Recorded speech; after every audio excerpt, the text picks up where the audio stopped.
বক্তব্য প্রদানের জন্য আমন্ত্রণ জানাচ্ছি জেলা নির্বাচন অফিসার ঝালকাঠি জনাব মোহাম্মদ মমিনুদ্দিন, জেলা প্রশাসনিক রিটার্নিং অফিসার ঝালকাঠি।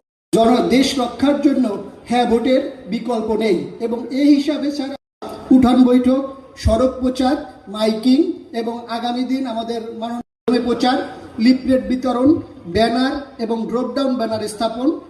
স্যার জেলা প্রশাসক স্যারের ফেসবুক পেজ থেকে স্যার অনলাইন প্রচার হচ্ছে। সরকারি অন্যান্য দপ্তর আমাদের কার্যক্রম শুরু করেছিলাম স্যার। এখানে আমাদের সাংবাদিক কল্যাণ ট্রাস্টের এমডি স্যার এসেছিলেন, সেখানে সাংবাদিক এবং সুধীজন নিয়ে একটা সেই ধারণা নেই, সেজন্য ব্যাপক প্রচার দরকার। আমাদের ইসলামিক ফাউন্ডেশনের মাধ্যমে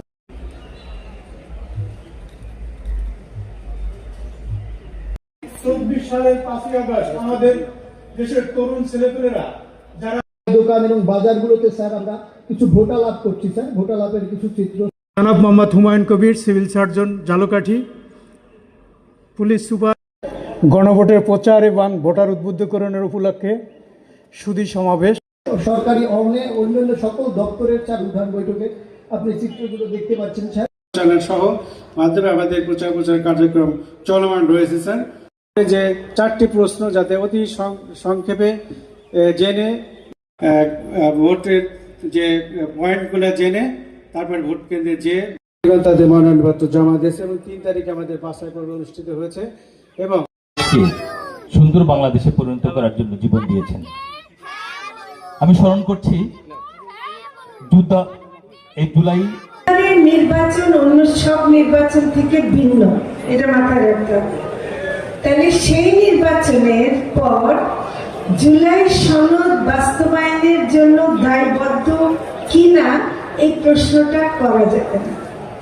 এটা আমি মনে করি যে তারা এই সনদে স্বাক্ষর করার রাজনৈতিক দলরাই নির্বাচন করছে।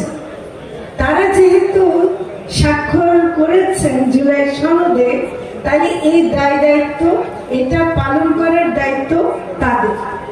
একটা সুন্দর নির্বাচন আপনারা মনে করেন না কেন যে হাদিকে আপনারা জয়যুক্ত করার জন্য একটা সুন্দর নির্বাচন করছে, হাদিকে আপনারা জয়যুক্ত করছেন। ভোটে হার মত দিয়ে আপনারা হাদিকেই জয়যুক্ত করতে পারেন। আমি জরিফ ওসমান হাদি, সে বাংলাদেশে একটা সম্পদ ছিল, সে নিজে একটা প্রার্থী ছিল, ঢাকা 8 আসনের প্রার্থী ছিল। ঘরে ঘরে গিয়ে রাস্তায় যেখানে হোক মানুষকে জড়িয়ে ধরে সে ভোট চাচ্ছিল।